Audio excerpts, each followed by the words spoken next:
Hi hello welcome to Sai active pressure ಮತ್ತು Mudra therapy. So ಇಂದಿನ topic ಬಂದು ಹಿಕಪ್ಸ್ ಅಥವಾ ಬಿಕ್ಕಳಿಕೆ ಬರಲಿಕ್ಕೆ ಕಾರಣ ಮಕ್ಕಳಲ್ಲಿ ಬರ್ತಾ ಇರುತ್ತೆ ಮತ್ತು ದೊಡ್ಡವರಲ್ಲಿ ಕೂಡ ಮತ್ತೆ ಸಾಧ್ಯ ಇರುತ್ತೆ. ಈ ಬಿಕ್ಕಳಿಕೆ ಬರಲಿಕ್ಕೆ ಕಾರಣ ನಮ್ಮಲ್ಲಿ ಆಗಿರುವಂಥ ಡ್ರೈನೆಸ್ ಅಂತ ಕರಿತೀವಿ. ಲಂಗ್ಸ್ ಡ್ರೈನೆಸ್ ಇರ್ಬೋದು ಅಥವಾ ಸ್ಟಮಕ್ ಹೀಟ್ ಜಾಸ್ತಿ ಆದಾಗ ನೀರಿನಂಶ ಕಮ್ಮಿ ಆದ ಬಾಡಿ ಒಳಗೆ ಏನಾಗುತ್ತೆ ನಮಗೆ ಬಿಕ್ಕಳಿಕೆ ಬರ್ತಾ ಇದೆ. ಅದನ್ನು ಹಿಕಪ್ಸ್ ಅಂತ ಕರಿತೀವಿ.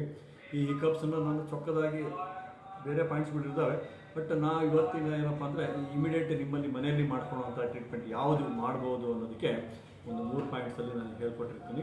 ಆ 3 ಪಾಯಿಂಟ್ಸ್ ಎಲ್ಲ ಎಲ್ಲಿ ಬರುತ್ತೆ ಅಂತ ನಾನು ತೋರಿಸ್ಕೊಟ್ಟಿರ್ತೀನಿ. ಈ 3 ಪಾಯಿಂಟ್ಸ್ ಅಪ್ಲೈ ಮಾಡಿ ಸೊ ನಿಮಗೆ ರಿಲೀಫ್ ಸಿಗ್ತಾ ಬರುತ್ತೆ.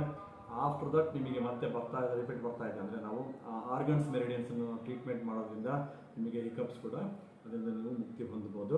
ಇವತ್ತಿನ ಟಾಪಿಕಲ್ಲಿ ಹಿಕಪ್ಸಲ್ಲಿ 2 ಪಾಯಿಂಟನ್ನು ಹೇಳ್ಕೊಡ್ತೀನಿ.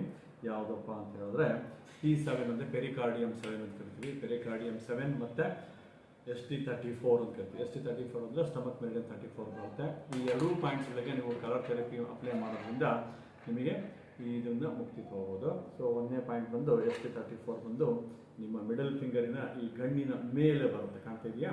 ಈ ಫಿಂಗರ್ ಕಾಣ್ತಿದೆಯಲ್ಲ, ಈ ಪಾಯಿಂಟಿಗೆ ST34 ಅಂತ ಕರಿತೀವಿ. ಮತ್ತು P7 ಅಂದರೆ ನಿಮ್ಮ ತೋರು ಬೆರಳಿನ ಮಧ್ಯದ ಮೇಲೆ ಕಾಣ್ತಿದೆಯಲ್ಲ, ಇದನ್ನು P7 ಅಂತ ಕರಿತೀವಿ. ಅಂದರೆ ಪೆರಿಕಾರ್ಡಿಯಮ್ 7 ಅಂತ ಕರಿತೀವಿ.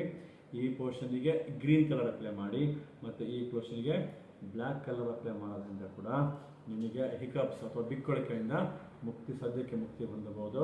ಇದನ್ನು ಮತ್ತೆ ಪೂರ್ಣ ಟ್ರೀಟ್ಮೆಂಟ್ ಬೇಕು ಅಂತ ಹೇಳಿದ್ರೆ ನನ್ನನ್ನು ಕಾಂಟ್ಯಾಕ್ಟ್ ಮಾಡಿ. ನಮ್ಮ ದಾವಣಗೆರೆಗೆ ಅಥವಾ ನಮ್ಮ ದಾವಣಗೆರೆ ಮುಂದೆ ನನ್ನನ್ನು ಕಾಂಟ್ಯಾಕ್ಟ್ ಮಾಡ್ಬೋದು, ಅಥವಾ ಆನ್ಲೈನಲ್ಲಿ ಕೂಡ ನಾನು ಟ್ರೀಟ್ಮೆಂಟನ್ನು ಕೊಡ್ತಿರ್ತೀನಿ.